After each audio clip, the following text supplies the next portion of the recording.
неге менің арман мақсатым орындалмай жатыр деп кішкене депрессияға түсіп налып жатқан сияқтымын.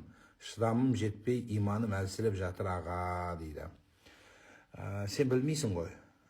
Сол сұрап, арманың мүмкін сенің басыңа проблема болуы мүмкін.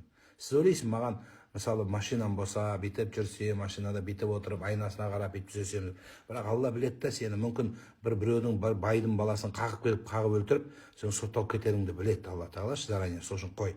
Саған болмайды десе, сен де қоймайсың сұрап. Или Русланға күйеуге шыққың келеді, тұрады. Соны Алла біледі, қой, саған Руслан болмайды. Саған сол қайратың нормальный, қайратпен жүре бер десе де сен қоймайсың.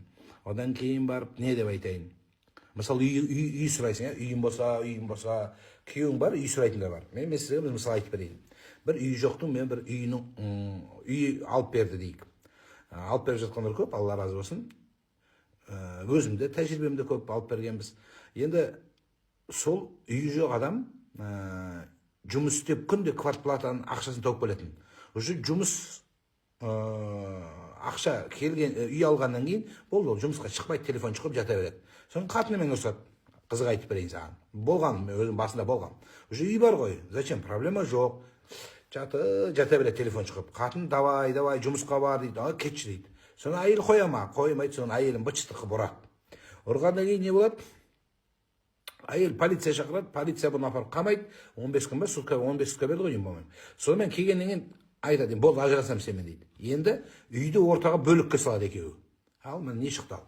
Тып-тыныш тұрған семья еді. Үйі де жоқ еді, екеуі жұмыс істеп дүние табады. Ал енді сен ойладың көрме, үйім болса жақсы болады, үйіміз болса дедің. Ал тут проблема шықты.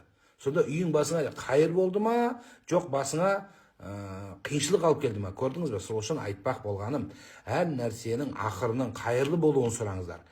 Мысалы, мейлі, өзімді алайын, басқа бір айырмашылық жоқ. Подписчигің көп. Мысалы, подписчигің көп, қанша болды? Миллион болды. Мейлі 100 миллион болды. Одан кейінше. Мейлі миллиард подписчигің бар. Не болады? Ар жағы не болады? Өлесің бәрібір. Какая разница?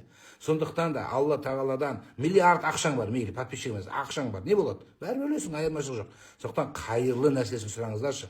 Маған қайырлы болсын. Бала шағалар соттасып бір-біріне. Әзірет әлі айтады, көп адам дүние жиып, балаларын соттату үшін жинады дейді. Бірін-бірімен қырылысады. Мен көріп жүрмін ғой, мен имаммын, менен сұрай беріңіздер. Осы жаназада жүрсің ғой, қалай болып жатыр деп. Менен сұрай беріңіздер.